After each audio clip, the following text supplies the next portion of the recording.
Казахстан перенимает финский опыт обучения школьников бизнес-грамотности. В рамках Года молодежи в республике стартовал проект по развитию предпринимательских навыков среди учащихся. Первым этапом программы стал 5-дневный курс подготовки педагогов-тренеров, которые будут работать с будущими бизнесменами. Отметим, что эксперты взяли за основу финскую программу Мент MyCity, которая охватывает важные знания, касающиеся экономики, общества, предпринимательства и формирования бизнес-среды.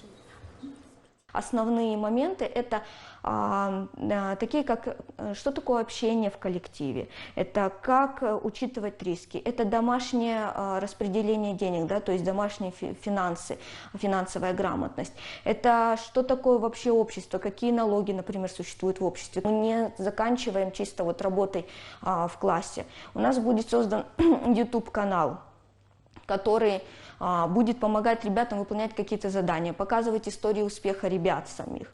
У нас будет использоваться комиксы. По словам экспертов, полученные по итогам проекта навыки станут подготовительным этапом при дальнейшем обучении по курсу «Основы предпринимательства», который в свою очередь разработала Национальная палата Атамекен.